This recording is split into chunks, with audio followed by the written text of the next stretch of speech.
In a week that featured Anthem going gold, alongside the mixed reactions for its limited beta release, here are the 5 things you need to know about the game industry as we begin the week of January 28th, 2019. I'm Peter Spezia, and this is Your Week in Games, brought to you by rhymeswithasia.com. Number 1. Metroid Prime 4 development restarted. In a surprisingly transparent announcement from Nintendo, Metroid Prime 4 is restarting its development after it has failed to meet internal standards. Retro Studios will be taking over the helm from scratch, even though few creative members remain on the team from the days of the original Metroid Prime trilogy.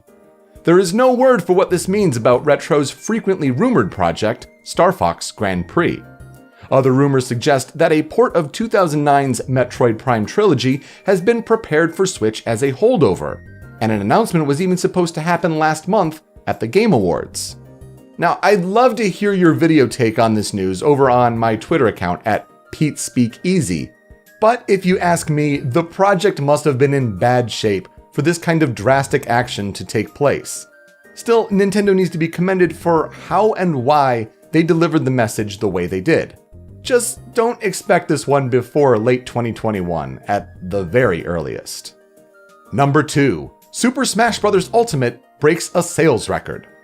The NPD Group has accumulated sales data for the game industry in 2018, and it was a record year. The industry generated more than $43.4 billion in revenue in 2018, which is up 18% over the year before. The best-selling games of the year, according to the research firm, include Red Dead Redemption 2, Call of Duty Black Ops 4, NBA 2K19, Madden NFL 19, and Super Smash Bros. Ultimate. Smash's inclusion on the list is significant because it had less than a month to reach the top 5, and it doesn't include digital sales on Switch. Furthermore, Smash Bros. Ultimate set a launch month cash generation record for a console-exclusive game, beating 2010's Halo Reach, and exceeding its previous franchise record, Super Smash Bros. Brawl, by 70%. Number 3. SteamWorld shows its hand in a Nindies presentation. As Nintendo fans continue to anticipate the first Nintendo Direct of the year, an Indie Highlights presentation for Switch arrived instead. The biggest announcements included the Advance Wars like Wargroove, arriving February 1st, the card-based RPG SteamWorld Quest Hand of Gilgamesh, coming in 2019, and the acclaimed 16-bit adventure Crosscode comes to Switch in 2019.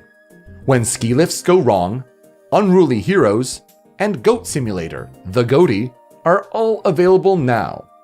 Finally, other 2019 announcements include the heavy metal rhythm shooter Double Kick Heroes, the land simulator and dungeon crawler Forager, and the grim adventure platformer with Hollow Knight vibes Inmost.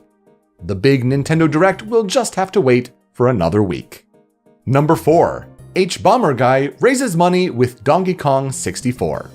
Harry Brewis, the YouTube essayist known as H-Bomber Guy, raised over $340,000 in a charity livestream marathon that featured him playing Donkey Kong 64 for 57 hours. The proceeds are going to Mermaids, a UK-based charity that provides transgender support for young people. The livestream not only drew interest for its remarkable duration and donations, but also for the guests that called in live. Chelsea Manning, John Romero, Mara Wilson, and even Alexandria Ocasio-Cortez were just some of the popular figures featured during the N64 marathon. And number 5, Resident Evil in the works for Netflix. In the same week as the release of Resident Evil 2's remake, Deadline reports that a Resident Evil TV series is in the works for Netflix. This would continue the trend of video game-based serials coming to the platform, following Castlevania and Devil May Cry. Nothing is confirmed yet, though according to the report, Constantine Film is the production company. This makes sense, as they produced the 6 Resident Evil films that starred Mila Jovovich. Here are the other key game and release date announcements from the past week. Yakuza Kiwami is coming to PC on February 19th. Stellaris Console Edition is coming to PS4 and Xbox One on February 26th. And Earth Defense Force Iron Rain is coming to PS4 on April 11th. Here are the biggest games that are coming out this week. Kingdom Hearts 3 finally comes to PS4 and Xbox One on Tuesday, January 29th. Jiren and Videl come to Dragon Ball FighterZ as part of the Season 2 Fighter Pass on Thursday, January 31st to PS4, Xbox One, Switch, and PC. Bombfest comes to PS4, Xbox One, Switch, and PC on Thursday, January 31st. And Downwell comes to Nintendo Switch on Thursday, January 31st. And with that, you're all caught up. You can find me on Twitter at PeteSpeakEasy. I hope your week in games is a great one. See you next time.